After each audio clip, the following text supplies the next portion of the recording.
Greetings, everybody, and it's wonderful to have you guys here on this platform so we can be able to chat and talk and exchange ideas. Not only exchange ideas, but also for those people that are looking at us and listening from home, listening from wherever they're listening from, on their device, on their computer, on their TV, on wherever it is. And they're saying, why is this group of guys seated around this table? What are they talking about? And so that when they walk away, in the very first few minutes of them watching what we're doing here, they know what we're talking about. And we have had some previous sit-downs where we talked about a number of issues that affect the behind-the-scenes crew. And we want to carry on from where we left, try and stitch those things together. And also today we are privileged to have some of our precious people in the audience. And so it's always an honor to have people come together and just partake of what we are doing. So by way of introduction, my name is Herman Chimsoro. I am a father of 3 and a husband of 1. I have 3 children, right? 2 boys. The firstborn is 33 years old. My second-born is about to turn 31. My third-born is my daughter. She is 28. All passionate children. My wife's name is Anna. We've been married for 36 years old. Yeah, my wife, 36 years. My wife and I have been best friends for 43 years. We met in high school at Makumbi. So for me to be able to do what I do is because of those people that I've mentioned. They allow me to be able to do what I do. I have some very expensive hobbies.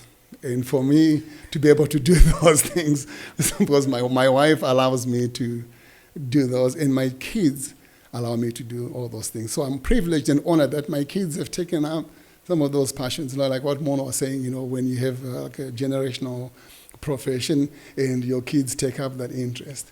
And so as a worker, I work as a pastor, and I work as a musician, I work as a front of house engineer, and one of my marketplace evangelism jobs is I work as an aircraft engineer or aircraft technician.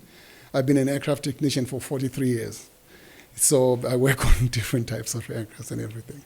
So to my right, I am going to introduce, and then I will let him speak for himself, Anesu Ebenezer Maxwell. So go ahead. He's a young man I've known for many, many, many years.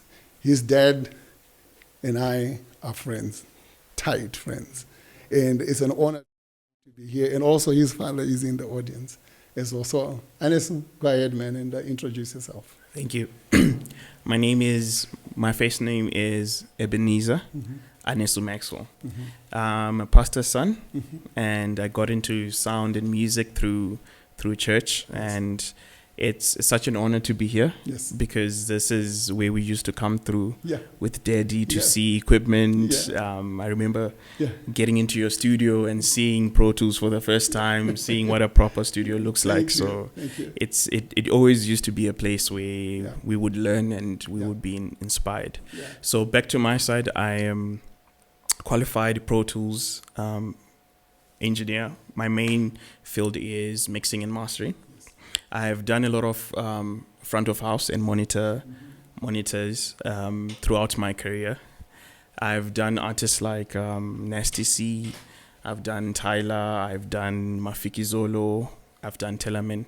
So my journey in the industry was I went to SA to study sound in 2015, and after that I got an internship at Universal Music where I was doing publishing work. So that was just the admin work where we were entering splits of artists on records for your royalties from your SAMRO, from your SAMPRAs, all those collection societies. So that was my day job. But because my heart was always in the technical stuff, in be it like studio work or live sound, I would then after hours hang around the live set and work with artists and try to plug myself. So I started off rolling cables, setting up the gear and all of that. And then after a couple of times doing it, artists started speaking to me and noticing me, and they were like, "Oh, I think we would like to try you out. Let's see if we can try you out on a gig." And I'm like, "Yes, let's go." So I would start traveling with various artists across SA, and that's how I got to work for Nasty C for like I think the past 7 years. Wow. Being on the road with him both locally and internationally. So we've traveled to countries like Rwanda, Nigeria, Ghana, Tanzania. So I've basically been to a lot of places. So obviously, as you grow up and you're in the industry, live music is a lot of traveling and it's a lot of change. Yeah. And I wanted to settle down. So I pivoted to studio work, and I was like, I need to now just concentrate more on studio stuff, because you are more grounded, you are more central. Yeah. So I started pushing the studio work, and I started recording. Tyler, I got fortunate to work with her, and we won the Grammy in 2023. Wonderful. So I'm officially a Grammy-winning sound engineer, which is amazing. Congratulations. Thank you so much. I've been following your progress. Thank you. Yeah. And I've also worked with the likes of Manana. He does R&B. He's actually in the country. I think he's got a performance somewhere tomorrow. He's won a Sama, so I'm also a Sama winning producer and sound engineer. And I did a mix and master for Killer T, Kanandanyura, and I think it's nominated for Song of the Year on the Namas. So hopefully, if that wins, I'll be a Nama winner. we pray and hope that comes out. So we'll see what happens. So but no pressure. Yeah. But that's a little bit of my journey, and if you don't mind me indulging you, didn't you do some things in Germany or with the Will I Am or something? Talk about. So when we were doing Talas Music, there was a lot of traveling, a lot of camps during COVID. There were a lot of restrictions. We were meant to do camps in the US, but Dubai was open. So we've collaborated with the likes of Will I Am, Tricky Stewart, who is Beyonce's main producer. So I've also learned from them, and they've helped me shape the engineer that I am, because they've opened up their trade secrets that I use my day-to-day workflow. And with Nasty C, we did the German MTV Awards in 2022 in Dusseldorf, and that was amazing, seeing how they work that side, the efficiency, how they set up, how they strike, how they change over bands in like 6 minutes. Right. Wow. And it was really mind-blowing. I remember after that show, it really boosted my confidence, because we flew from Germany. I flew back to Zim, and I did the Nasty C Rick Ross show in 2022. And I was more confident, because I was like, I just watched people do crazy changeovers in 6 minutes. So and just last week we were talking about changeovers, and those happen because you've got preparation that has taken place behind the scenes. 100%. Well before people walk in. Those changes are not possible if nobody has prepared for them. So I appreciate that. And Thomas, please tell us more about yourself, and I know people want to hear more from you. I'm a man of few words. I'm more of like an introvert, but I'm trying to come out because I'm a behind the scenes person. Is your wife taking all your words now? But I'm Thomas, I'm a TGT. We run a company with my brothers. It's a family-run thing called Naledi Productions. I'm a father of 2. My daughter's name is Naledi. So we named the company after my daughter. So my daughter is 17, my son is 13. And my wife, Monica, she supports me a lot in what we do, because what we do is not easy. Sometimes we do late hours. We're hardly at home sometimes, But she supports me a lot, and I'm grateful for that. So we do a lot of projects in Zim. We started off, we were groomed in the church, and then that's where we grew out of. And I think we've done most of the bigger projects in Zimbabwe when it comes to visual live productions. And we've had the privilege of working with some big artists like UB40 when they came, or Burna Boy, Namas. We've done a lot of Nama things to just to raise the bar. You done the Legends Night too? Legends Night as well. A lot of other things, I'm sure. Recently, when I came from the US, I came to one of your shows, but I was sitting upstairs in the HICC. The Anot. Did you guys do that? Anot, Anot. Tell us more about that. Anot. Anot is it's a yearly thing run by Janet Manua. It's a very interesting project that allows us to express ourselves more artistically and visually. And I'm grateful for having worked with Janet, because she really tries to push the bar up when it comes to her visuals, and she's got a very organized team. Yeah. We can always talk about how they do things, how they work with us, but It's that excellency that people see in public. Yes. That comes from the hard work that you guys put in behind the scenes when everybody is asleep and everybody is at home. And when everybody leaves the show, you're still there to make sure everything is packed well for the next event. Exactly. You don't just throw things into the bag. We are packing for the next event. the next thing, yeah. So those are some of the things we want to tap into, and we're able to hear from you guys what actually goes on behind the scenes, what actually goes on, how much time you get, talk about everything so that people can know what actually goes on. And those, because the reason why I'm saying this is because there are other people who want to come in and get involved and learn and walk in your footsteps and take after you. They want to know how you guys do it. They want to know, what about the commitment? Someone came to me before I go to Simba. Someone came to me and said, how do I become a sound engineer? And I want to run a sound engineer. I said, first thing is, if you don't win your wife to your side, forget about it. Don't do it. Because if she doesn't understand it, or she doesn't, she is the first person, for me, the audience, my first audience to win. And she says, you go ahead and do it. You buy, because I'm not going to buy amplifiers, line array systems, and sneak them into the house. Right. Recording equipment. There's no back door. There's no back door. It's the front door. Yep. You know what I'm trying to say? So you do all that excellent video, right? I'm just going to pivot on that. Okay. You do all that excellent video. For that excellent video to come out, there's expensive cameras. Yep. If someone is going to buy just the camera body for $14,000, and it comes out. And people, how did you do this video? And I want to take my phone and shoot the same quality video. It's not going to come out. Work like that, yeah. But for that to happen is because you're working with, there's a teamwork that's going on between you and your wife and your family and your brothers. And so talk to us more about that. Yeah, I'm just grateful right now of this table right now, because some of the results that we've had in the years, it's also a result of the other facets, like the lighting stuff, the audio stuff. So I'm happy that he's here as well. So this table right now is an interesting table. Yes, it's an interesting table. Yeah. Simba, go ahead, talk to us, man. I don't know where to start from. Simbarashe Bapiro, that's my name. Pastor Simbarashe Bapiro. Yes. I was going to get to that. Popularly known as Pastor Simba. I'm sure if you shout out Pastor Simba in the industry, one or two people are bound to know me. I actually started off very early in the journey of music production, just being involved in this technical space and making things happen. But I'd say the turn of events was during my high school days. I was at Churchill Boys High School, and we were actually the pioneers of the jazz band at Churchill. And in most of these jazz festivals, our time then, it used to be Churchill and Prince Edward, and then all the other guys. I remember writing my O-levels in June,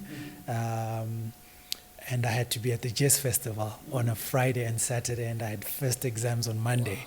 And my father was, it's fine, this is your passion, you do it. But my journey then turned from there because it was quite frustrating. I'm a drummer. So you are the drummer, and all you get when you are at a production is there are two front monitors. That's all. And you guys got to get the gig going. But I'm a drummer. I can barely hear what's going on. And so out of that frustration, I just said, what? I'm getting excited listening to what you're saying. I'm going to let you continue, but there's some things that you just mentioned that just blow out of the window stereotypes that people put on people in the church and pastors. You're a pastor. Right. You're a technical person. You're a drummer. And so many people, when they talk to us, I'm a pastor, right? They'll say, but you're a pastor, you should just be preaching. And I'm like, no, I'm not just preaching. I preach with everything that I do. I preach when I'm working on aircrafts. I preach when I'm recording people. Front of house. I preach when I am, mixing. I preach when I'm playing my guitar. All those are means of ministry. But at the same time, when we do these things, we are supposed to be the people who do things to the highest levels of excellency. We are the people who are supposed to be doing things without making excuses and compromises. Exactly. So carry on. Wow, So wow, you're just really just getting me Wow, excited about wow, this. Yeah. Wow. Yeah. That's an interesting dimension Yeah, right there, yeah, you know. yeah. And I've always tried actually to be an example Yeah. to the young people Yeah. that would look at me and say, you know, it's difficult to be in this industry and Yeah. you're not a druggie, you're not some form of junkie. Yeah. So people will be like, you're a pastor, and Yeah. it seems you are making it Yeah. without being all All of those these things, yeah. negative Yeah. things. Yeah. So Yeah. we have to be Yeah. the salt of The earth. the earth, right? Yeah. He says nobody lights a lamp and puts it under a bushel. Right. You put a light on, you put it up on top. So whatever position we have up there, Right. we're being an example. Whether we like it or not, people are watching. Exactly. So they watch when we speak. They watch us when we react to things. They watch us when we respond to things. I say react and respond. Those two things are different because we are put under situations where we have to either react or respond. Because when we are doing events, it's a high pressure point. Yeah. People think sometimes it's only the musician that has stage fright. Right? There's a lot of things that go on. Yeah. And can tell us the name of your production house, Yeah. the company that you So the production house grew from that frustration of being a drummer and you can't hear yourself. You're just going through the music because you know the music, but you're not enjoying what's happening on stage. And so from there, I was like, I want to be a sound engineer. That's how it started for me, and that's how the company started. So I run Sound Reinforcement. It's into audiovisual productions. I'm also co-owner of another production house, which is Epic Sets. And all of this kind of grew from frustrations and wanting to make our industry better, because I've been part of a lot of international productions. Now I'm full into productions because I can speak sound, I can speak the language of lighting, I can speak Sound is a language. video. We are always up in arms with this guy, you know. He'd be like, Mfundis, you know, you didn't give me proper light. Please, may I have proper light so that I film this? I'm like, no, we're working on it, Yes, you know. sir. Yes, So sir. it's been an interesting journey. So from that, I've just grown into productions. That's so what good. besides what we do as a company, Yeah. I also consult for different people. So we put together the show. Okay, you need this for your lighting, you need this for your sound, you need this for your video. We basically spec everything. I also run a TV channel. It's called ABJ TV for our church. And so, being able to speak all these languages has made things quite easy. That's good. You know, one of our episodes that we did was called Managing Failure and Hardships. Right. The importance of those frustrations. Right. The importance of those setbacks. Because we always sometimes focus on the negative side of them, but we talk about how many things have been born out of that frustration. Right. Just before I go to Mbaki and come back to you, frustrations, how they played an important role in what we're doing right now. I recorded an album in 1993 when one of the studios then, you know, here in Zimbabwe, 1993, September 1993. Yeah, after I recorded, I kept going back to the studio to get mixing, and they only got to mixing in October of the next year. So I said, in that moment, I said, I'm going to have my own studio.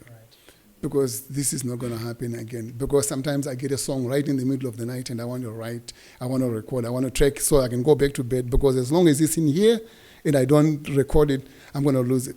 Right. You know, so if I miss the moment of inspiration, the next time I just come back to try and reproduce it, it just becomes information. Right. And that's it, it's lost. And then next time you hear somebody else playing the song that sounds like what you heard in your inspiration, but you didn't do that. So that's how the studio was born, out of that frustration. And then I started going, I said, I'm going to learn and I'm going to, you know, get myself and work with other people that were, you know, submitting myself to the likes of Bothonya Mondera up to now. So 30 years of relationship out of bugging him and say, teach me. So those frustrations, if you are having any frustrations out there, don't lose your frustrations without learning anything from them. Let something come out of that. You know, Hey, right. Go ahead. So, in conclusion of my introduction, like you mentioned, family is important. Family is important. Thank you. I would get home and, I'm walking on foot, and the wife would say, okay, so where's the car? I'm like, hey, I sold it. I just needed to buy this piece of gear. And she'll be like, it's okay. It's okay. We're fine. That's how extreme I was. It's a bit better now, but I know it was a tough journey for her. But she stood by me, and I am where I am today because of that. Yeah. Family is really that's what important. that is what it is about. Yeah. Without family, there's nothing for me. I'm not interested. Yeah. So the last part for me that really pushes me to push the bar, especially in Zimbabwe, of our productions was when I was in Germany, and I visited DNB. They make speakers, very good speakers. So their factory, the actual room where they put the wood together and they put the drivers inside is not very big. Yeah. But the research and development, the marketing, it's like a 3-story building, And I asked, okay, so why do you have, your factory is actually this small, but then, all the brains are in this 3-story building. And the answer was, there's only so much you can do with wood. But for you to be able to do certain things with that wood and the drivers, you've got to have the brains putting things together. Thomas, what did we talk about last week, Mbaki? Your script writing, what is it? People come to you because they're asking you to put it together. That's where it happens, before you translate it. So I then just fell in love with productions and just saying, you know what, it doesn't matter what gear you have or what, my job is to put things together. And get that production going the right way. That's wonderful. So Thank that's you so me in a much. nutshell. We're going to hear more from you today. Okay. And to my left, Mbaki, a brain to pick from. Very eloquent also. And not just last time I was watching the episode from last time, every sentence was packed. So I would rewind back and what did you say? So I'm learning while he's talking and everything. So Mbaki, introduce yourself and tell us more about you. All right. Thank you so much, Pastor. Yeah. But before I start my introduction, I think much of my success in the industry is actually credited to him. Oh wow. Yeah. I'll get to that part in a bit. Basically, I'm also a pastor's kid. Right, and I had the passion for playing instruments. I play a lot, right? Bass, guitar, drum, saxophone, violin. The only thing I don't play is women. All right, yeah. They are not instruments. Yeah, exactly. True, yes. And then from there, sometimes my favorite instrument is the bass, right? And I remember back in the day playing bass, and I feel like, it was suppressed, and the mix wasn't just coming out, being African and black, the thump is what drives, adrenaline and stuff like that. You can't have no bass when you're black, bass is for the thing. And stuff like that. So that's how I accidentally got introduced to the mixing board, right? And then thereafter, blah, blah, blah, learning and everything. And then I went to Botswana. When I was in Botswana, I quickly reached the climax of my career. First of all, in studio work, right? I recorded everybody that I wanted to record, right? From the V's, the Francos, the Slicers, the Alabama Slicer, which became popular in Zimbabwe, I think it's 2011. That brought it here. Was actually my concept to fuse Sungura bass lines and their house kwasa, and it blew up a lot. And then in terms of live sound, I got exposed to a lot of international and regional artists at Botswana Craft. I was a resident engineer there. That's where I got to work with Salif Kate and the like, And I'll never forget the attention to detail that man has. I remember we had an HK Cohedra, I think it was the Icon. It was still point source, the 3 stakes, And then we did sound check we set up early from about 8 to 11. Then we take a break, come back at 2 or 3 for sound check. As soon as we finished setup, I was like, let me go chill, Then I received a call, please come back. And then we started working on percussion only. the drum, the congas, and everything. You know, this one, they look the same, sound the same, but it makes them kind of make them different. You know, that that attention to detail, even the panning, creation of the stereo field, and all those things, right? And I still remember doing a show for Lyra. Robin, the husband, didn't come at that time, and then Lyra, I remember Lyra sitting on stage with the microphone. I remember Where is that? in Botswana, Oh, okay. in There was a Botswana, Leo Botswana show, Craft. Race course, I Yeah. attended to. I like Yeah. that. Okay.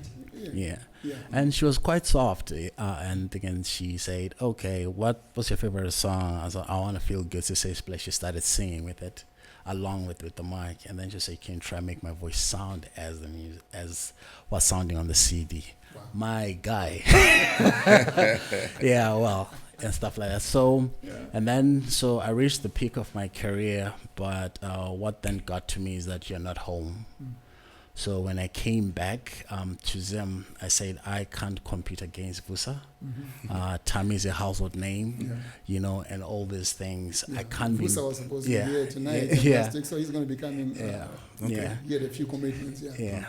And me coming from Gwabulawayo, in Blawayo, the industry wasn't as vibrant. I remember Joe Masego said, if I were you, I would just go and get the bus and go to Harare.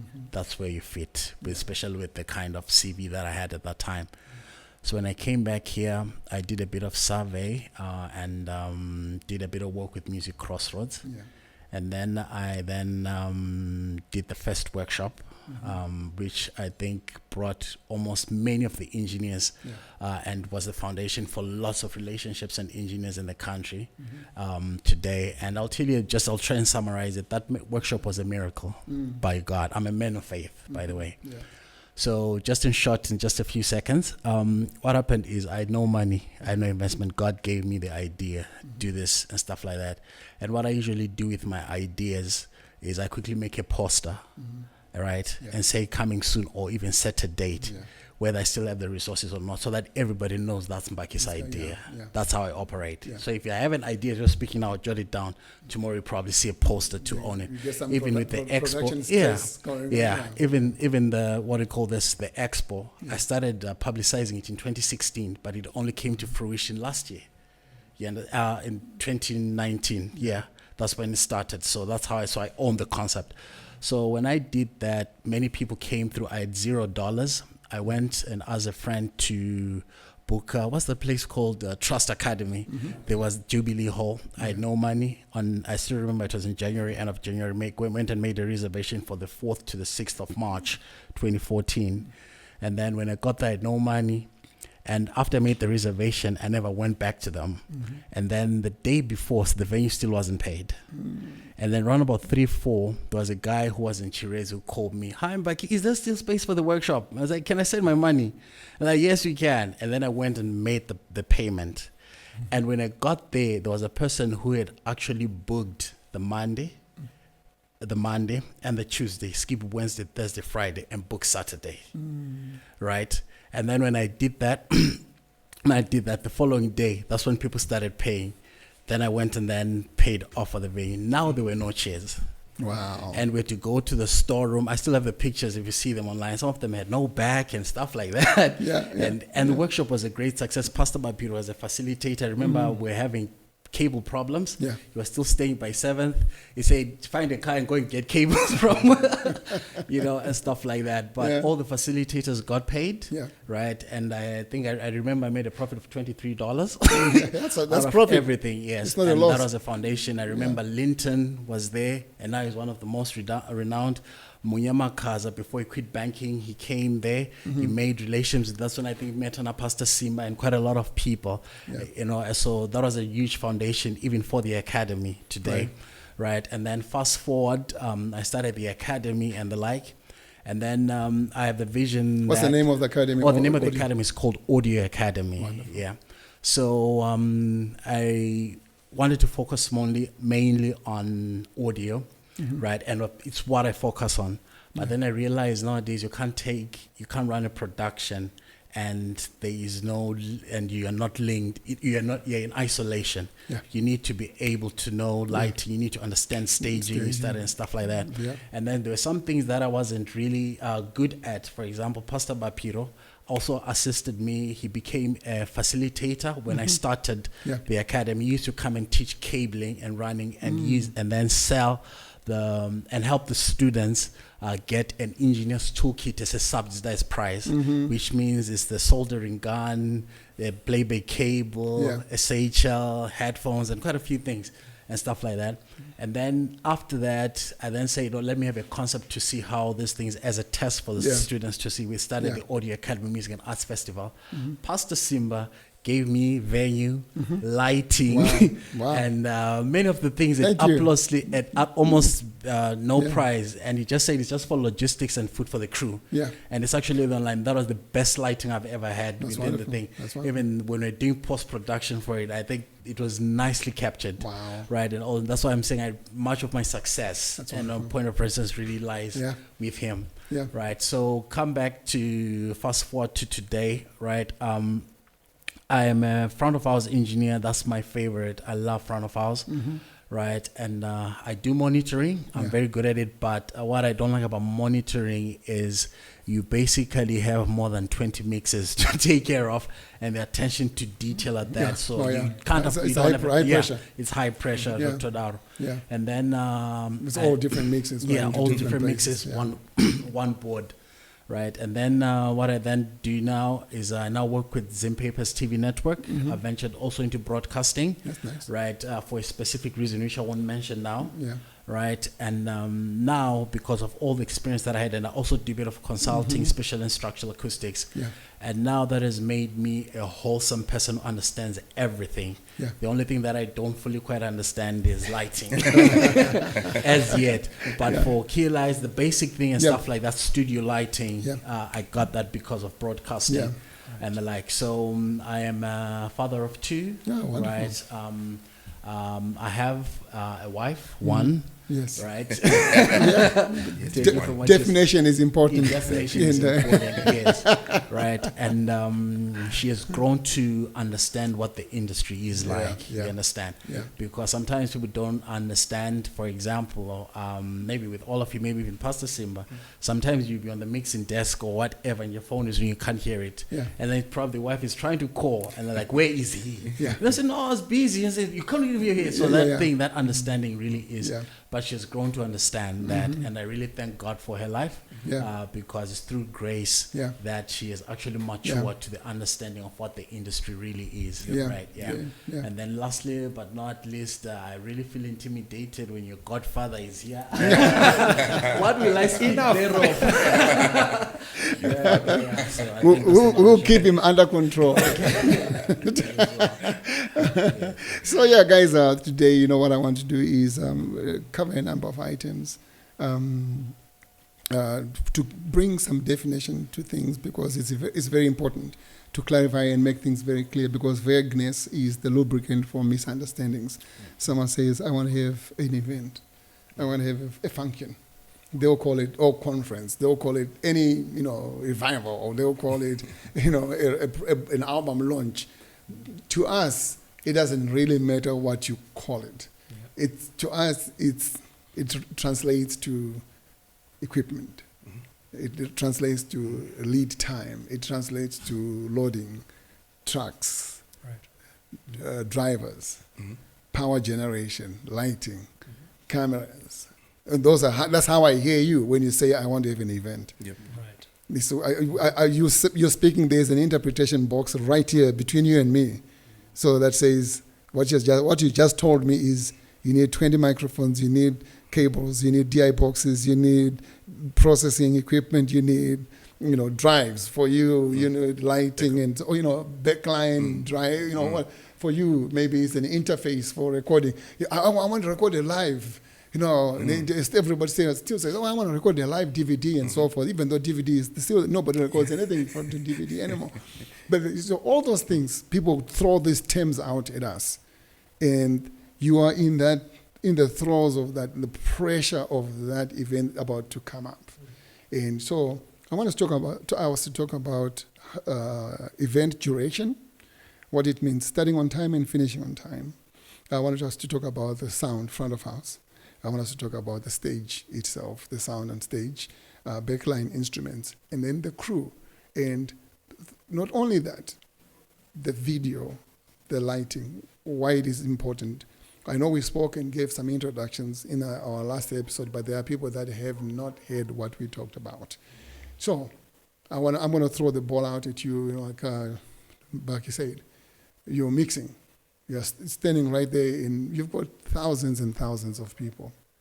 Sometimes I've had 40,000 people. Sometimes I've had 15,000 people. It depends on the event and how big it is and the venue. Sometimes I'm in an open field. Maybe it's a stadium. Maybe it's, HICC. We've been into all those venues, right? And then your phone is right here. And the artist is on stage. And right there for me, my first altar of operation right now is what's on stage in front of me. So people know, like when I'm mixing, my attention is on the artist. Right? I have a team that I work with me, and my son is right here. He's on camera. Fred is there on camera, and Farah is there on camera. So we're out there doing an event.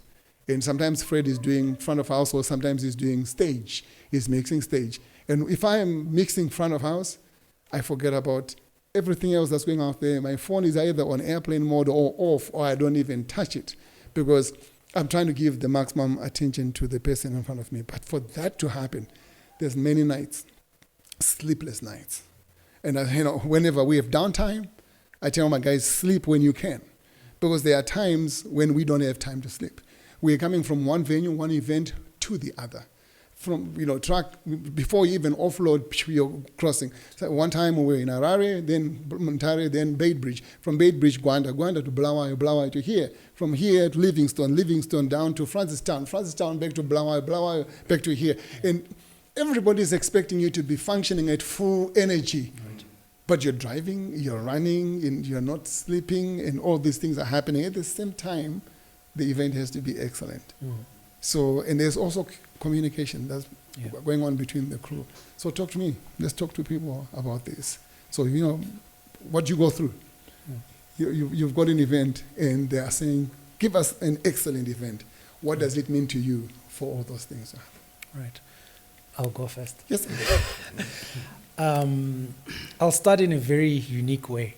I remember being in 2 shows in the Harare Gardens a long time ago. I don't have the specifics anymore in terms of times. Yeah. And then I'm like, what is this engineer doing? He's telling people the truth. You didn't come for sound check. You didn't do this. You didn't do that. I'm like, who does this? Who does this? And then we get out of the show. We're like, chimsora haiti. And also got you quiet. People were told the truth. That's extreme. Fast forward. I've got clients seated there. We want to do a show, and then we want to do this, and then I'm like, I wish I was Chimsora. These people just need the truth.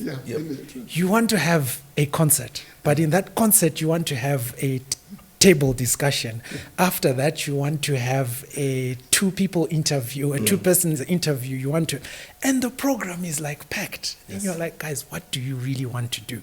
So for me, what's your agenda? What do you really want to do? And as technical people, sometimes we're either not included in those meetings, but when we are included in those meetings, we really have to be open enough to tell the people that, you know what, this won't work. This is what will work. Sometimes we are looking at the money, and then you say yes, and then when the event comes, things are just all over the place because you're trying to do too much on one event. So if it's a concert, please let it be a concert. If it's a talk show, let it be a talk show. You've got to be specific, because from being specific with what you want to do, we can then define all the other areas that need to be worked on. So for me, the first thing is sit down with client, be specific. What do you want to do? And then from there, allow us to interpret what you want to do technically. So you'll be told, yeah, guys, be creative, do what you want. When you're doing it, then they'll tell you, no, put the drum set there, put the basses there. But you just asked me to be creative. So now you're giving me the space to work in, but you've asked me to be creative. You know, so allow us to give you what we suggest. It's one thing that we need to push on in Zimbabwe as well, to actually be able to draw the production and say, from what you told us, this is what we suggest you do. So if quite a lot of softwares that we use, Vectorworks, Capture. Very few people actually use those in Zimbabwe. I don't use it a lot because, again, it comes down to budgets, and I think we'll talk about it at a later time. Sure. Because for me, I would need between 3 to 5 days to at least put together a basic diagram of what we want to do. But the client is not willing to pay for it.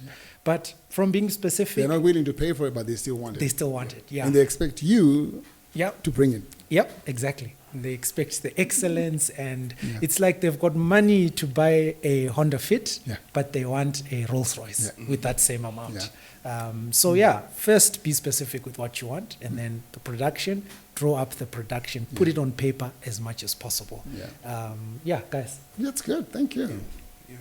Yes, Max. I think he summed it up. I think that one is covered, and I've had experiences where, because of lack of proper communication, we've had like a show where the sound company was briefed that this is a graduation ceremony, and they didn't inform the sound company that there's an act coming to perform. So now the PA is configured to just have front of house speakers to face the audience and a couple of mics for the announcers and whatnot. So now when we arrive with the artist, we don't even have backline, we don't even have monitors. So I think he summed it up well to be like, I think communication is key, because then you avoid the back and forth and the fighting between client, promoter, and everyone who's involved in the organization of the event. So you're given an event to do, right? And you know it's going to have front of house, and then they say we want to have a live recording. So how are you going to split it for you to do your recording and everything, and so that the guy who is mixing his front of house, he can still be able to mix, and you will still be able to do your thing. 100%. And how do you manage those expectations? Okay, so I think we all have an ideal setup where if there's a recording, you would have a splitter on stage where you have the lines going to front of house, if you have monitor land going to monitors, and then one going to an OB van where you would capture. Because what the front of house engineer hears on stage and the monitor guy is different from someone who's in an isolated space. They can be able to hear like whether the mic positioning is off and they need to readjust. Whereas if it was just a live context, it could go by. But recording is a different thing, because now the quality that you're looking for, the mic placement, the choice of mics, stuff like even like hum, buzz is something that on a large PA you might not be able to hear. But when you isolate the individual tracks in an OB van, for example, control environment. Yes, you can now hear that. Oh, maybe the grounding is not right on the bass DI, for example. Then you're signaling the guys on stage to fix it, to maybe lift the ground on the DI or change the XLRs or jacks. So that would be the most ideal. So unfortunately, with productions, people are not really. We were talking about the budget, where he made a good example of you have money to pay for a Honda Fit, but you want a Rolls Royce, right? That would be the ideal situation, where you have one guy who's specifically focusing on recording, because what he does is he's listening to detail. Because the problem with recording is it's something that lasts forever, right? You put it on a platform like YouTube or DSPs like Apple Music, Spotify. So that detail that's needed, there should be extra time. There should be like even dress rehearsals to even maybe pre-capture some of the stuff, just in case something happens. Because on the day, a lot could happen. Power could cut, something, lines could drop. So it's actually important. And I think it's a good to record the rehearsals, the dress rehearsals, so that you have even a backup of what you're doing. So for me, that would be the ideal situation, where you have a separate dedicated recording engineer that is monitoring. Yeah. But I think most of the case, a monitor guy could also just get lines from his console. Yeah. Front of house guy can get lines from his console and Yeah. record. But the problem with that is when you're doing front of house, you're focusing on the PA. Yeah. So you hardly like put on headphones to Yeah. see if the tracks are proper and Yeah. everything is sounding right. Yeah. And Yeah. I think you can testify that there have been situations where when the guys have checked the audio Mm-hmm. Yeah. because it was the one guy Oh, yeah. focusing on front of house, they realized that there were clicks and pops. Oh, yeah. Something was happening. Yeah. The levels weren't right. The gain staging wasn't good enough. And now, I know in a situation where someone borrowed Mono's HD24, and he was the front of house engineer, and he's supposed to be doing all the recording, right? So on the HD24, on the Alesis, if you know Yes. it, you can arm the tracks, and then there's a little button, Ries. There's no Ries mode. So it was in Ries mode, Right. the whole event. Yeah. I mean, the whole event. The front of us was nice, and they came back after the show. It's still blinking. It's in Ries mode. It's So but, Yeah. So you're talking about the backup systems. Anything can happen. These are technical things. Yeah. Just like your car, you can just run over a thorn or some broken glass, and some things don't go right. I remember when we did the Michael W. Smith show in Arai Gardens. Fred and Danny Mac were on the front of house. Slinger was on the stage side together with Michael's stage engineer. So there was Fred and Danny Mac, and then there was not Brad. I can't remember his first name. So on the M7 they were using for the front of house mixing, we had the MY16AT cards and running opticals into two HD24. So they were running 48 tracks. That was recorded on the front of house side. It's not being affected by the levels you have on your faders. It's just going.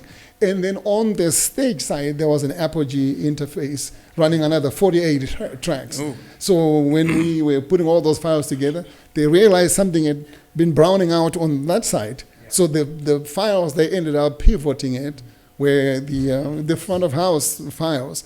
Oh. And I remember when we did Israel Orton in the HICC, it was Pastor Bishop Bismarck. Jabula. Jabula, 2005. That's when we recorded Alpha and Omega. Oh, yeah. That song, in the HICC. Their equipment was flown to South Africa. Yep. So there was nothing.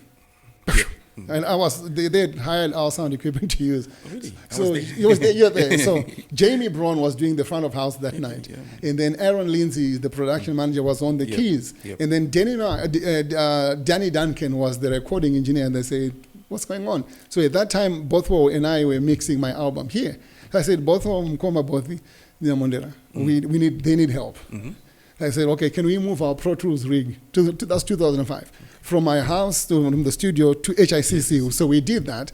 Then that's when we saw, we just said, give us your hard drive. So whatever we record, you can have it on your drives. That was the backup system. It was ready and standby. So he put all the audience mics, and we were running a small DGO3 and a console, and then some interface, the preamps. So we were running 18 tracks, of mic recording. So he put in all the key items like Israel's voice, guitar, Aaron's keyboards, key vocals, and then that's how Alpha and Omega was recorded that particular time.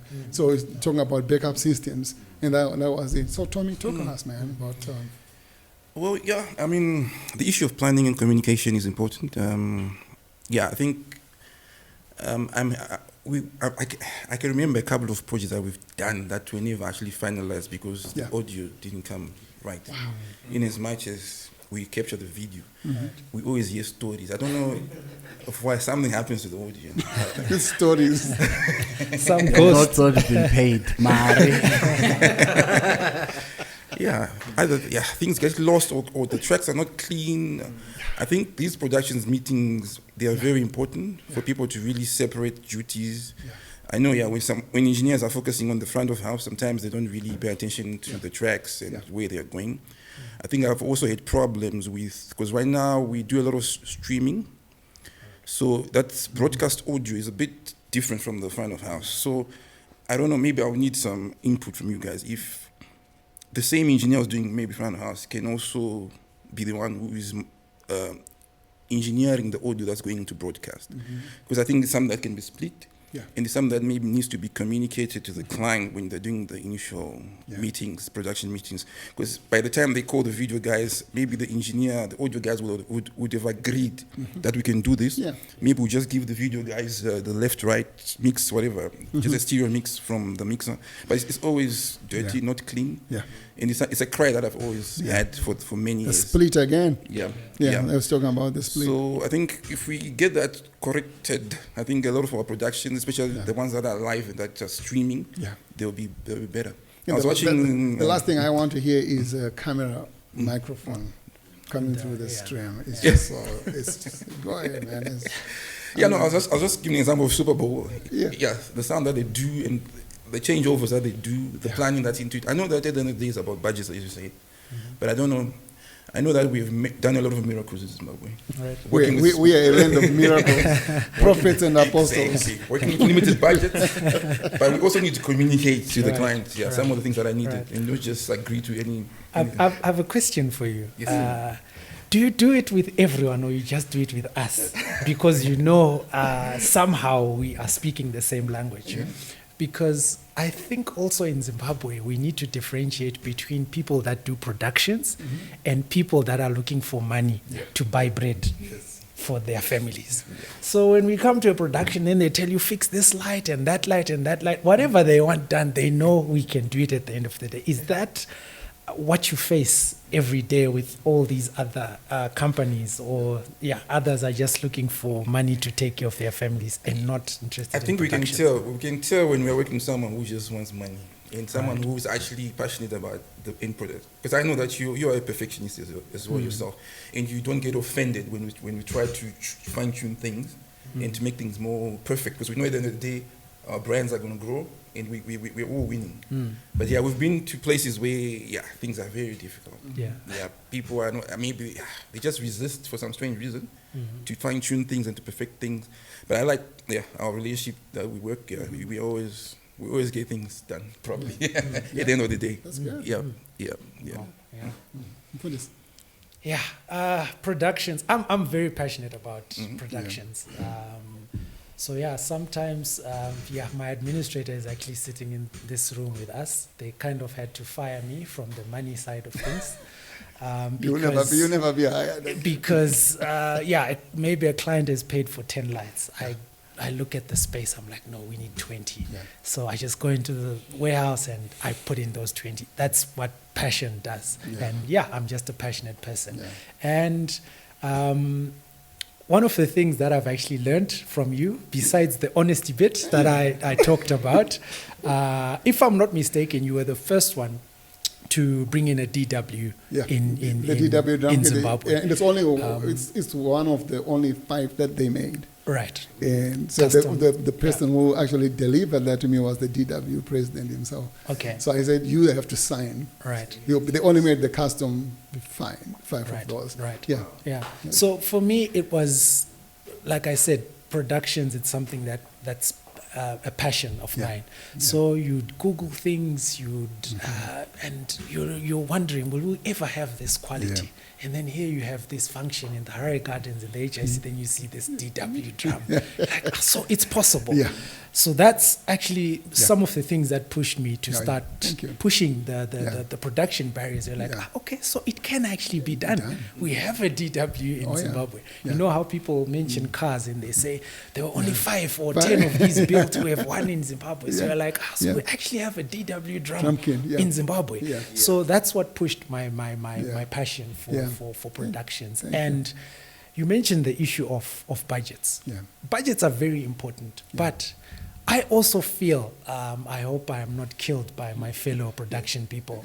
Besides budgets, we are actually not giving people value for what we are saying we are charging them for. So if you say we need the right budget, give us the venue for 1 week, what are you actually going to do? That's all right. What are you actually going to do in that 1 week? Do you even have a production workflow to say I need? So a lot of the people who say we need 7 days to set up, they actually need 2. There's a show, forgetting the name. Unfortunately, there's actually one rigger that passed away. It was in South Africa. And they literally had 24 hours to deliver that production, and they had to seriously put things down on a serious workflow, and then put in the required labor. By required labor, I mean the right people Yeah, for the that's right job. bill of So materials. where you needed Yeah. one rigger to do it over 3 days, they Yeah. put in 6 riggers to do it in the few hours that they had. So we are complaining that people are not putting in the money. It's a reality, but are we giving people the value Yeah. for what we are saying, Yeah, what they the paid budgets? for. What you they know? paid for, yeah. In Zimbabwe, we have, I'd probably say 5 certified riggers, which means most of these structures that we are making, our Dangerous. stages, our 10 by 5s, our 12, Oh, yeah. and it's 15 meters high, are very dangerous. Dangerous. Those things are not being signed off, Yeah. you know? And then we say budgets. Yeah. But are we giving people the Yeah. value that they're Yeah, supposed if you have to? the right amount of wind, that canopy is a big Yes. trap. You see now, Yeah. no wind loading has been Yeah. calculated, Yeah. nothing at all. So Yeah. at the end of the day, when you actually send in that quotation, when you say budgets, Mm-hmm. client budget, most of these, I've heard a lot of shows in New York, Yeah. Times Square to Yeah. be specific, Yeah. where majority of the money actually goes into labor. Yeah. Because you're hiring qualified Qualified people. It's like bringing a neurosurgeon Yeah. to a show. Yeah. You know, you don't pay them peanuts. Yeah. So when you bring in the qualified people, you Yeah. need to be able to pay Yeah. that the required Yeah. amount of money. Yeah. Safety.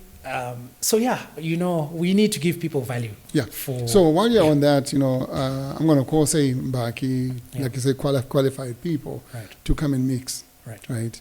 A show, and I don't give him the right equipment because the budget wasn't correct. Yes.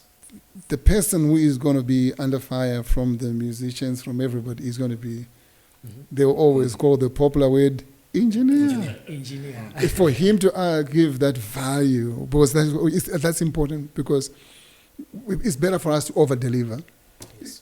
But for us to be able to over-deliver, we need the right equipment, we need the right amount of time. So Mbaki, talk to us about that, man, because you've been on that hotspot. Like I said last week, when the sound is good, nobody knows where you're sitting. They don't know where you are. The moment things go wrong, everybody, yeah, and they know where to find you. And then men with suits, you're surrounded. And you're trying to mix, but at the same time, you have to hear all these lectures going on at the same time. So talk to us, Mbaki. All right. First of all, I'll just touch on a few things that some of the guys have spoken about. So the most essential thing is always preparation, and I want, maybe out of everything that we've mentioned here, is if you are a client and you search for any one of us, let this be a rule. Take notes Yes. in order to be noted. Yeah. What it simply means is that tell your service provider what you want and shush, Yeah. and then you listen. That formula is always worked. God is a God of order. I say that. Let the experts do what they need to do. You understand? So take notes in order for you to be noted. Right. And then secondly, in any production, there are 3 stages.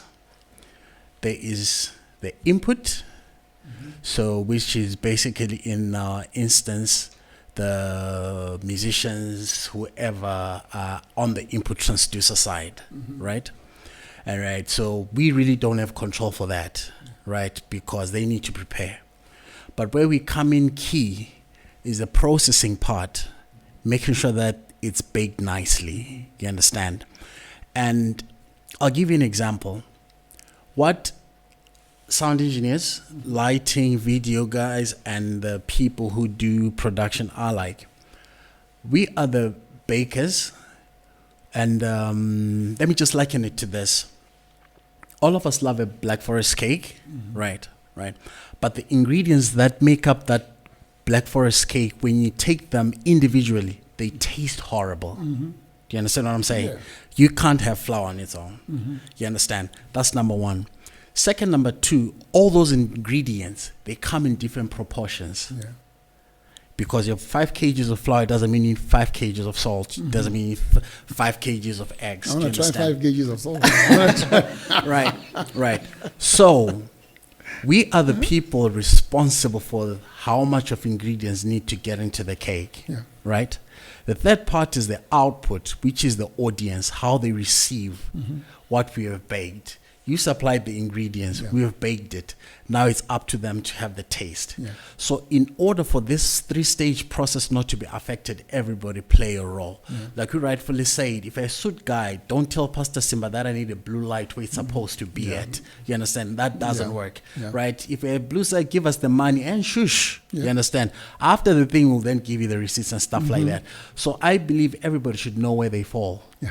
The moment they know where they fall, everything becomes flawless, right?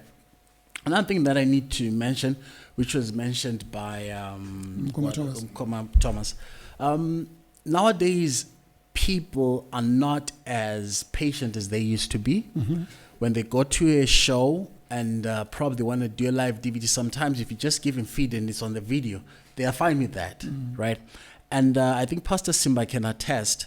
The most important thing as a sound engineer, what differentiates a sound engineer and somebody who is able to make something sound, I don't have a term for that, right, is their understanding of gain structure, which is primary. There are very few engineers, Pastor Simba can attest, who can be able to mix live and send a matrix to them and it still sounds balanced. That's a skill that doesn't come over a day or 2 or 3, you understand?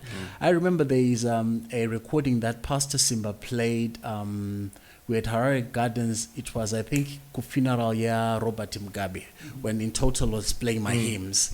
And Pastor Simba was like, how did this program? And then said, no, it's a stereo recording. I refused. You understand? Because it sounded like I think we can count them, but on one hand, people can literally do a proper live mix and at the same time do a proper stream. Same console, same gain structure, and it sounds balanced.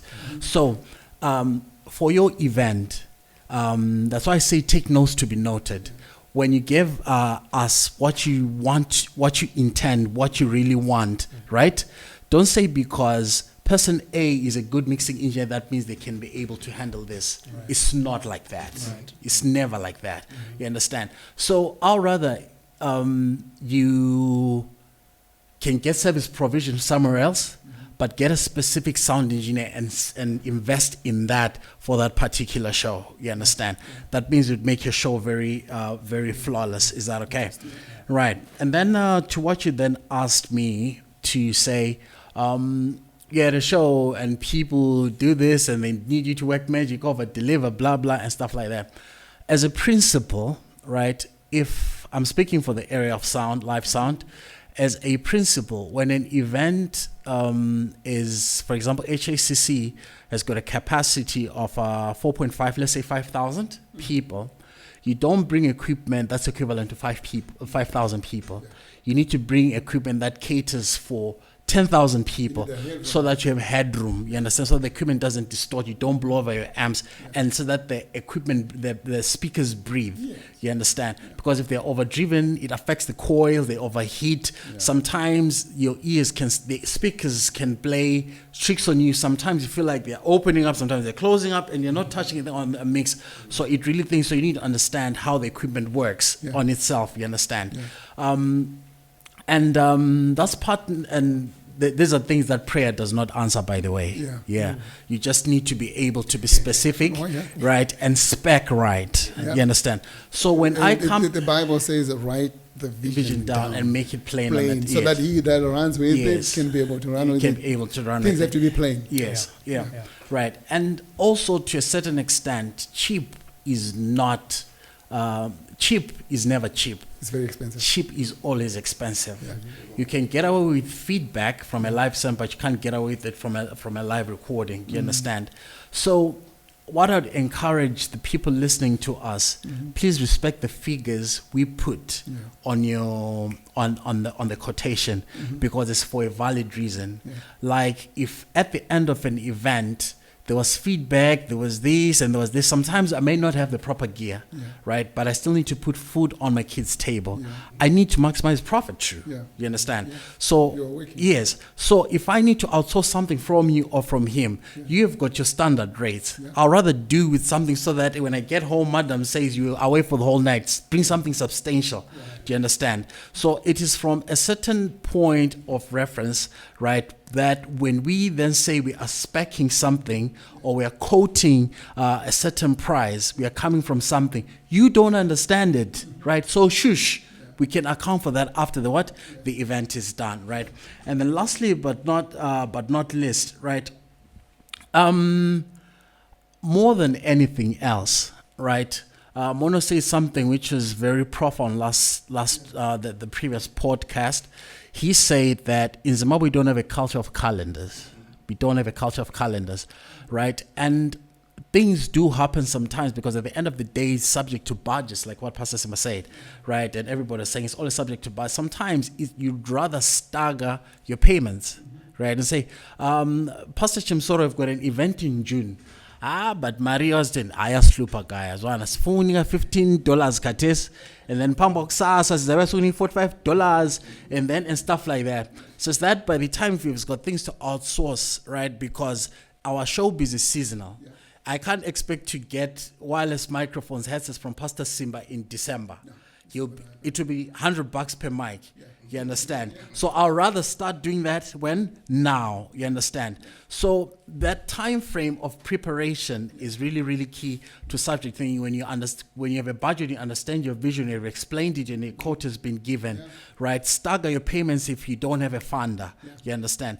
By the time, and if you don't want trouble with tech people, make sure that their bellies are full. That means let them do the event with their money in their pockets. When you do that, a production which was supposed to take 5 days, right, will take 2 days to prepare, right? Because if the money is in my pocket, I feel tired, I've rigged and everything and stuff like that. Let me call Vusa to come and mix. You understand? Because there's that flexibility, right? And in conclusion to what I want to state is that, right, in Zimbabwe, we've developed a very bad culture that I can do everything. That's wrong, You're right? not a Superman. You're not a Superman and stuff like that, right? I think, for example, can I make reference to myself in this particular instant? I think when you realizing from the last podcast that I mentioned that my strength is in front of house mixing, right? And system calibration, right? That's my strength, and I've always emphasized on that. If I need something else beyond that, if I'm not a specialty, I'll always outsource, right? And humility, what people think that humility doesn't put you out on a chair, it sets you on top of a roof. You understand? It really elevates you the moment you become humble. You understand? So don't say because I drove the truck, I need to rig it because it's my equipment. I need to do something because I need to mix, I need to multi-track. It will never think. Delegation, disaster, it's a recipe for disaster. So delegation is really, really key. And I said, I love how what we call this divine concert. Sorry to mention this divine concert work. If I ask Pastor Simba right now and say, Pastor Simba, who's responsible for power at Divas? Obed. Everybody knows that when Obed comes to a place, right? And Nabasa noting the Anatakura stage, whatever, I'm going to the MCB box, do my measurements, everything. When he's done, he goes to sleep. Right? Linton and Robert, they're responsible for lighting and screens and whatever. There's a crew responsible for structure. We know that Clyde is responsible for house. So everything is compartmentalized, right? And I think that delegation. Yeah, delegation.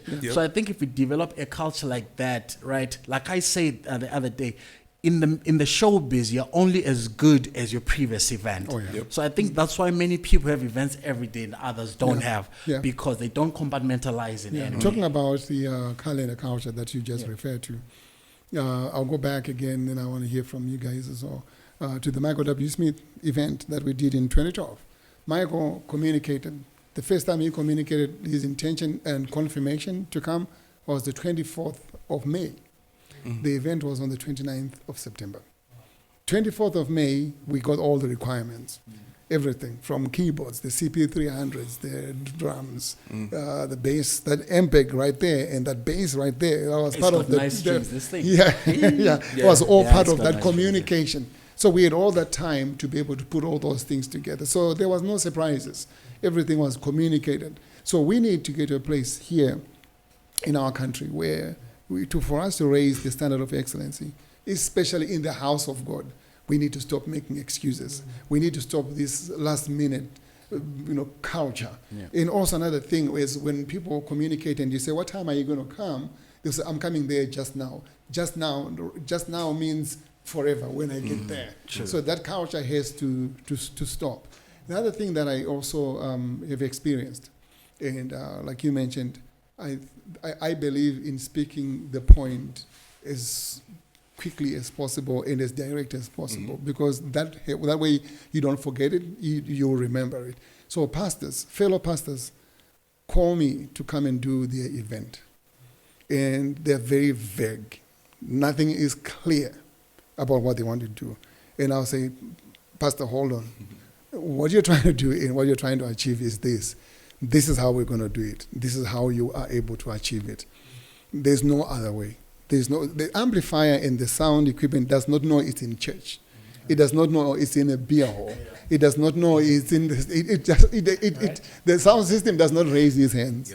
It's not interceding the same way you guys are. It doesn't know anything. It behaves the way it is treated by whoever. So treat it well if you want it to be well. Okay, so here I say to them. And they say, oh yeah, so this is, we want to, can we add some of our speakers into your system? And I'll say, no, I don't want, because they're junk. I'm being honest with you. It won't work well. It's like Jesus says, we'll get some new wine and puts it into some old wineskins. It's not going to work well. And sometimes after many experiences, Fred and I and other guys, we've done events for many places, and they will say, Mbaki mentioned this, some of the music that we listen to is not the same that everybody listens to, because we listen to the music and we can tell this frequency is right and this frequency is right. So that's what we use to kind of ring out the room and find out what the room is going to respond. We set up a system, a line array, a three-way thing and everything, and I'm trying to play that music and just listen to how it is. It's going to tell me if when I start pushing, start playing around with my EQ, this is how it's going to respond. So they said, no, we want you to use our pastor's music. And I said, no, it's not. They said, why? I said, because it's not mixed correctly.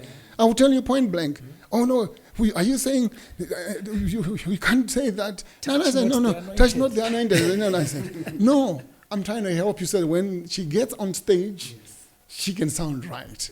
So, those are some of the things that we need to address. Talk to me. How do you communicate and bridge the gap between artist expectations when they got to on stage, and you're there, you're going to mix, and you know the room, and you want to go through your process of preparation, and those interruptions begin to come, and you're trying to communicate to them, no, let me do my process so that when you get on stage, do your process, you can be a happy person, you can be a happy camper. So talk to me about that. Yes. So I think the first thing that's important is to have a relationship with the people that you're working with. Yeah.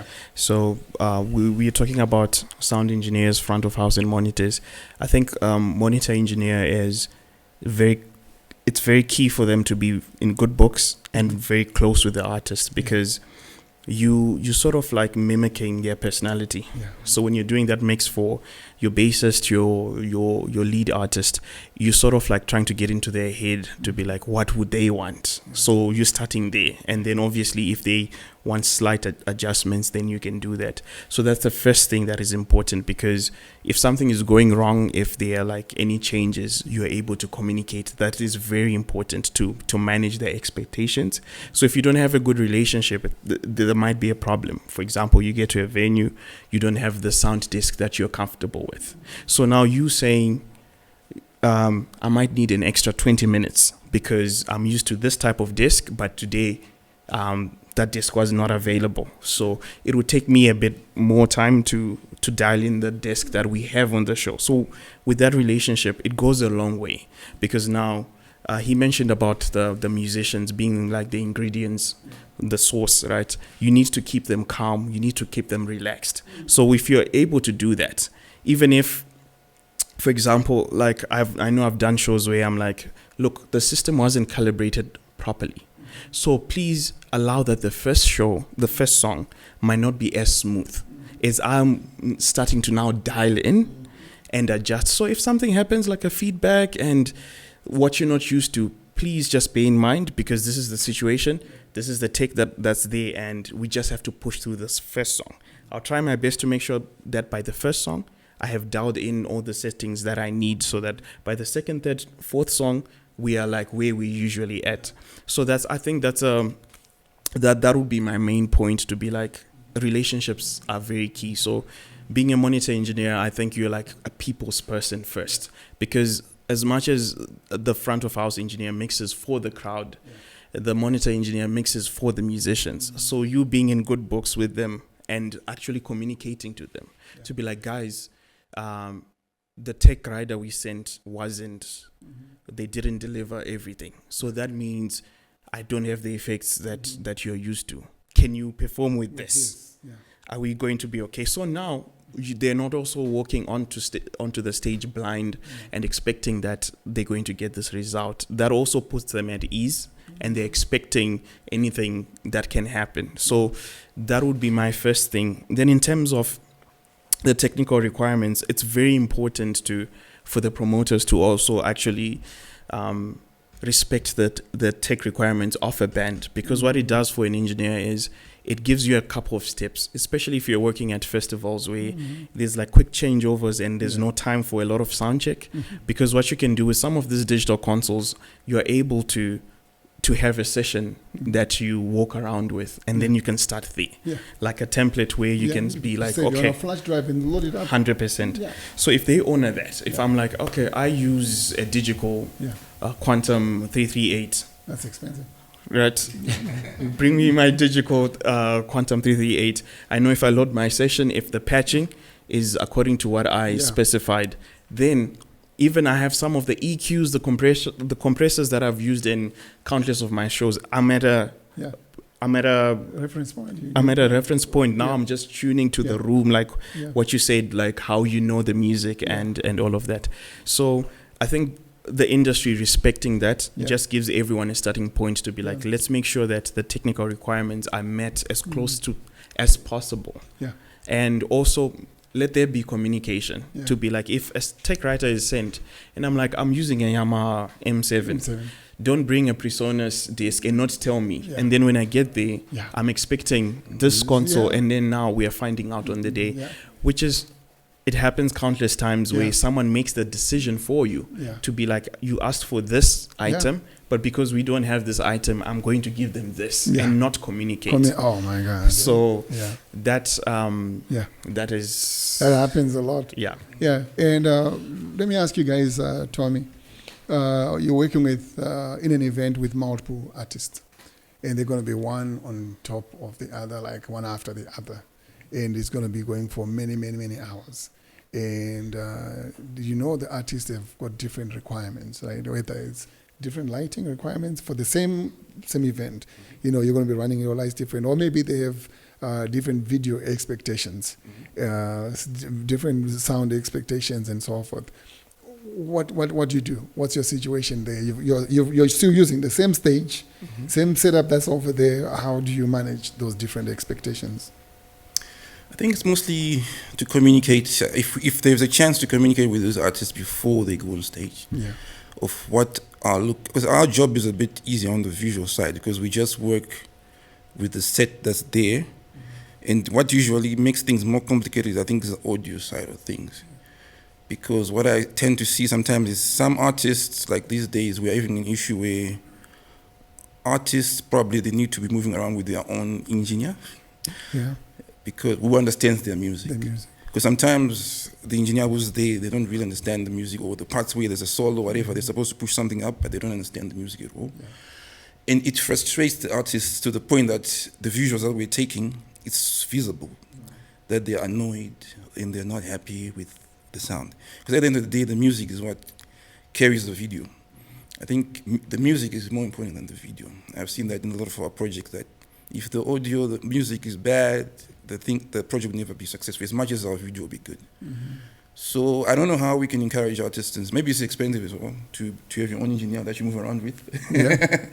But I think it's a culture that I've seen with other international artists when they come, they've got their own person. Yeah, and somebody here, for example, they'll say, we have our own engineer, and then he hears how your engineer is mixing, and they'll say, you know what, I'm just going to sit and Yep. and give you some input, and they'll just let you do your thing. And if they need to step in, and some of them are honest. The one thing I have noticed with some of the so-called international engineers, they're very honest. Yep. They're very upfront. They'll tell you, I'm not very familiar with that board. But I like how it sounds. I'll let you do it. I can say, okay, can you do this to my bass? Can you do this to the kick? And can you do that to the high?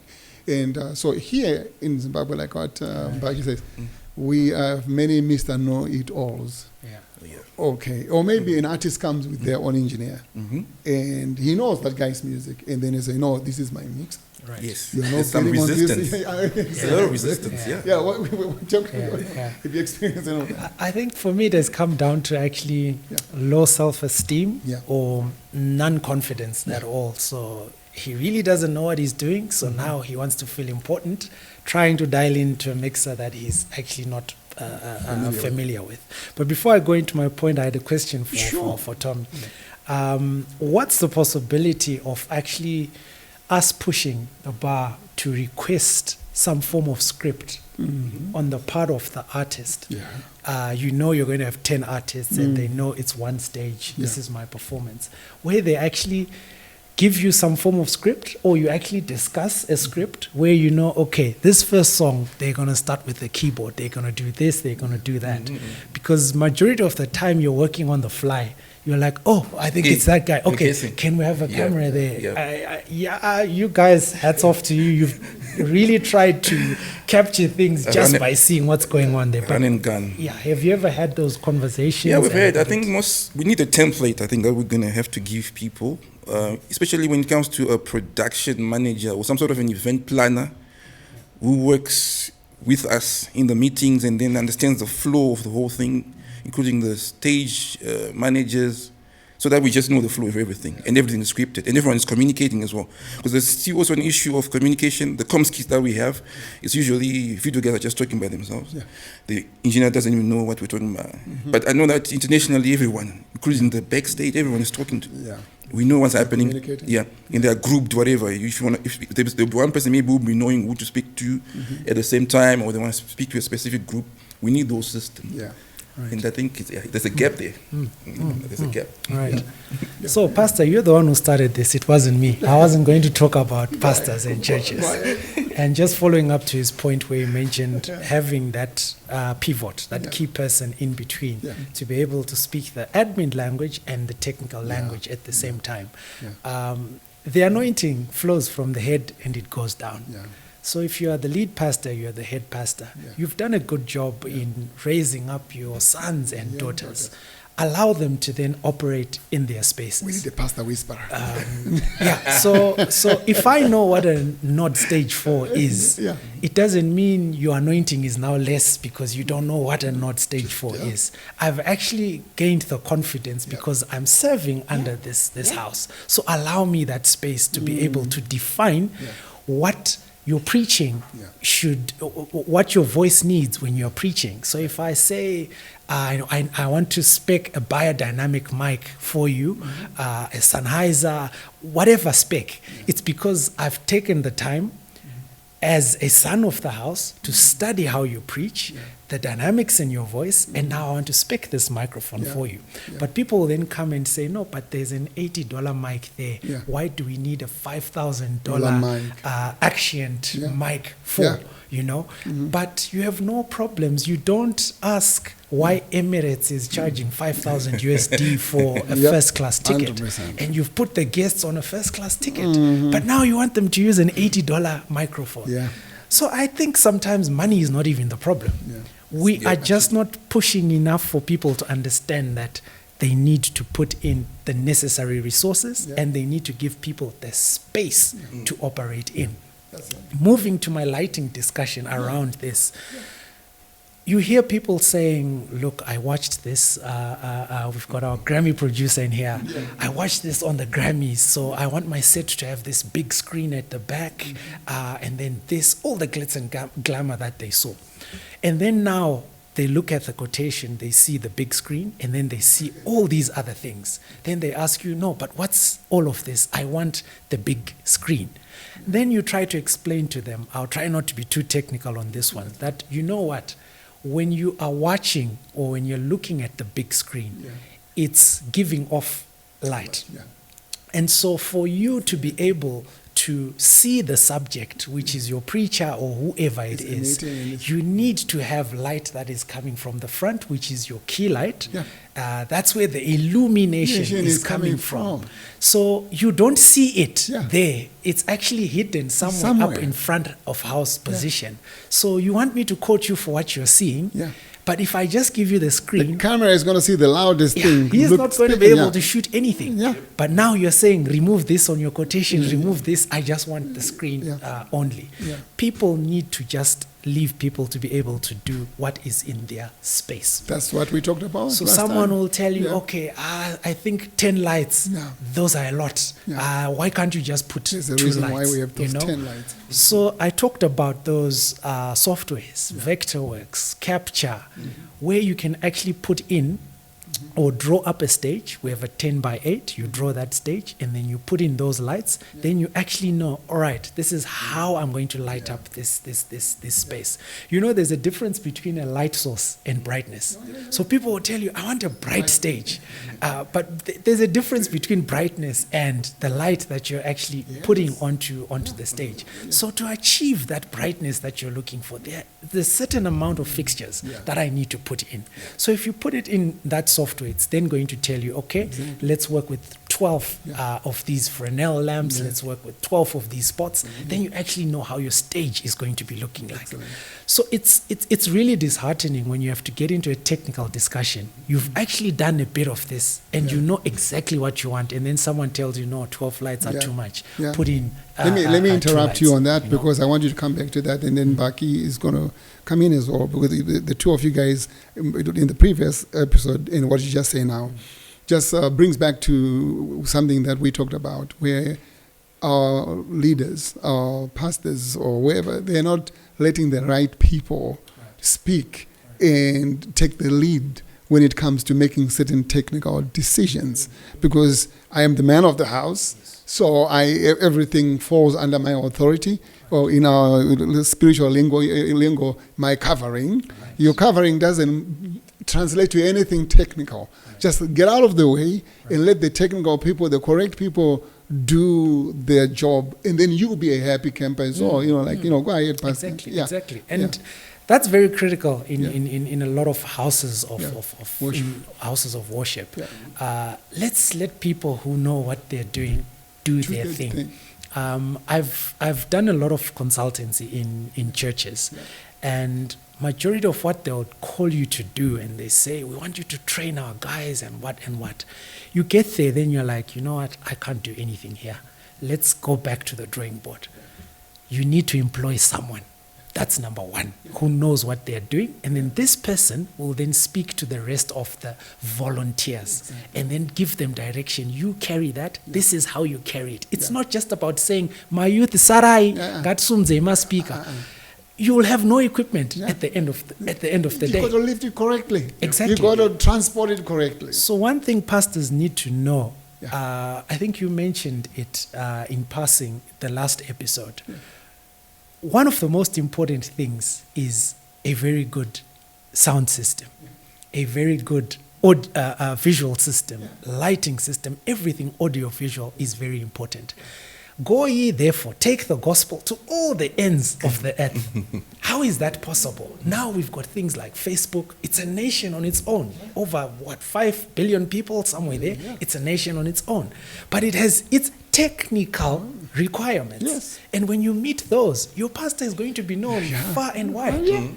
But then the platform is going to be wider. Exactly. More So we are not serious about that aspect. So employ someone who actually knows what they are doing. We talked about types of microphones, and like say Biodynamic, and I want to have this $80 microphone and so forth. So Mbaki mentioned last time that he was tasked to do some calibration and recommendations as a consultant for a building that was, the Hippodrome. Talk to us about that, because I've had so many experiences where pastors, my friends, pastors, expect us to have miracles come out of cheap material, and I'll be very graciously, honestly, directly telling them that junk is not going to take you anywhere. What do you mean? As I'm just telling you, if it's trash, it is trash. That's why we call this cold, hard facts. Trash is not going to take you to the 10th floor. It will take you to the 2nd floor. And if you want to be there and stay, keep your trash and try and make the best out of it. It's not going to work. Those ingredients, you can eat as much flour by itself as you want. It's not going to be cake. It's not going to transform. So talk to us about what you just went through about, Okay. Yeah. All right. I think I also probably wanted to comment on what you just think, just a few additions. I was taking notes. Right. I think there is a trend which is happening in the industry, a very good one, and people are not realizing it, but it's serving the audio industry very well. For some reason, the Allen and Heath SQ series is becoming a standard, right? And it serves the industry well, in the sense that through the S-Link function, which they have, if you don't have a snake, you can use one as monitor and then transfer sound to the other one. You understand? And then another thing is that it becomes easy to share stage boxes, right? When one is in a crisis or whatever, cut expansions and everything. It really happens. I really recommend that a lot. Where I'm trying to drive at too, I feel that every show, every event always starts at rehearsal. So when I had a revelation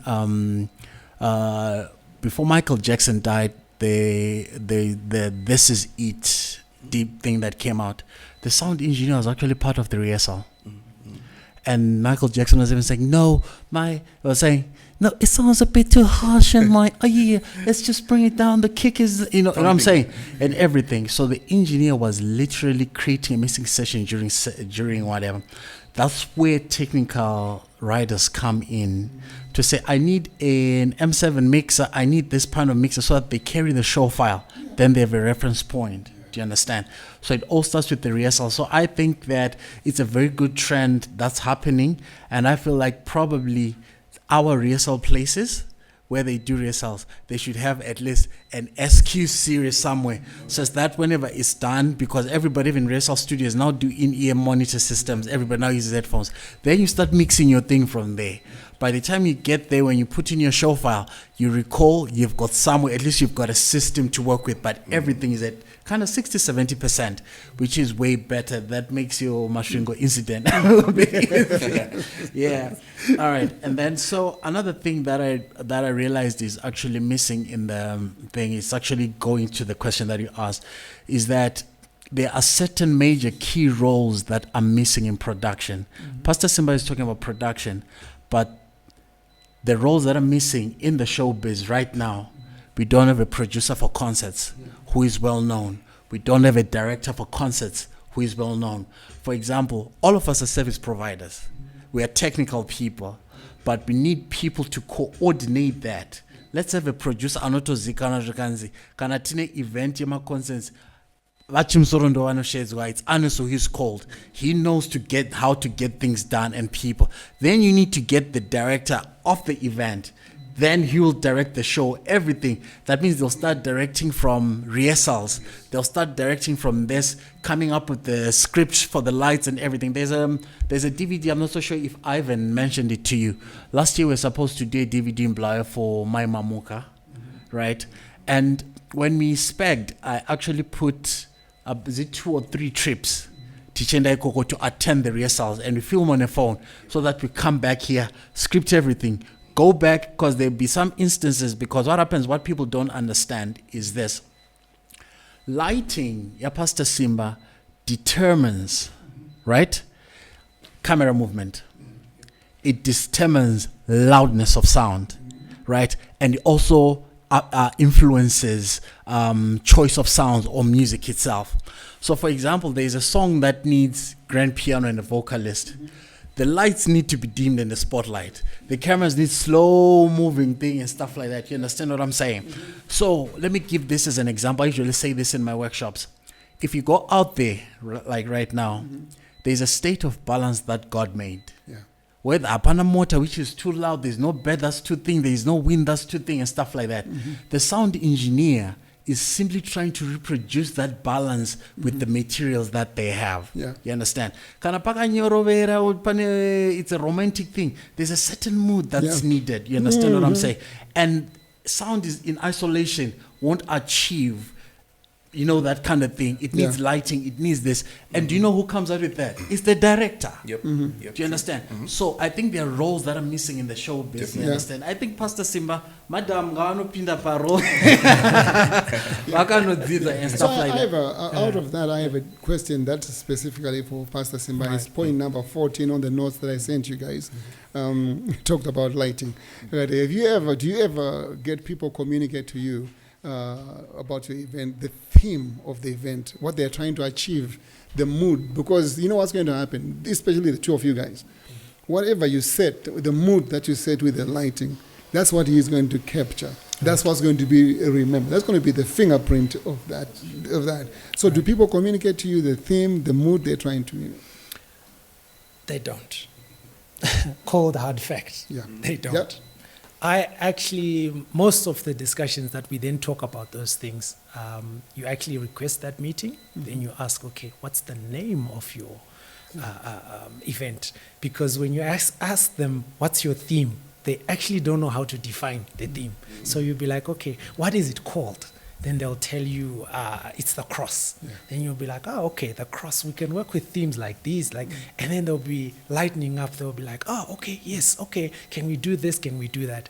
So majority of them don't actually even know how to define the theme of the whole thing, and that's a discussion that is very, very critical. And now, like what Mbaki mentioned, I only recall one show in Zimbabwe of the 10 years, I think, or slightly less, that I've done lights in Zimbabwe, where I've time-coded a show. And majority of the lights that I've done were for recordings. But I don't actually know the songs. I'm picking things up as we go. So because I'm musical, it slightly makes things better. But throughout the show, you are always missing things because you just don't know what's going on. You ask for a script, okay, how is your music going? You only get those things on the actual day. But it's critical for us to actually, as technical people, be involved in the rehearsal stages, because people now use stems. So the music side is kind of organized. So from that music, I'm actually supposed to be running lights, time-coded from that music. So when the MD starts playing, that's actually my cue to start changing all the cues on my console.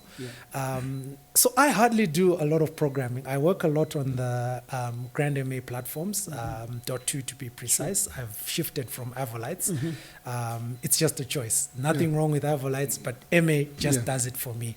One of the reasons I moved to that platform is because I can bask a lot. Basking simply meaning I'm just sensing where things are going, and then I'm mixing as I go, but which is not supposed to be the case. Right. So the time code that I mentioned was actually a theater, and it was for Falcon College. That's the one time I've used time code. They play the music, and the music is just changing the cues that I've actually created. So if we record the first song and then we say, no, they've made a mistake, let's start again. I actually can't repeat what I did on the first song because I didn't make the cues beforehand. So it becomes a different thing altogether. I'm going to ask you guys to come back to the event, to the recording, because there's a lot of things that I would like to hear, because that is a world on its own. And we want to hear that. We want to hear more of that, and so that we can, the reason why we're doing this, so that we can help to contribute, raise the level of excellency in all our productions. No matter what we call our events, because we want them to be excellent. So this is why we are here, because we want to make sure that they're excellent. So we definitely need to hear more from you, Pastor Simba, and we can bring it back to the table. Sure. Because the time that we have today, I want to just ask Ebenezer to kind of sum up for the people. What do they take away? What do they go home with today from what we kind of discussed? And then we'll call it a wrap for the day, and then also come back and contribute some more. Okay. It's going to be to you to close. Thank you.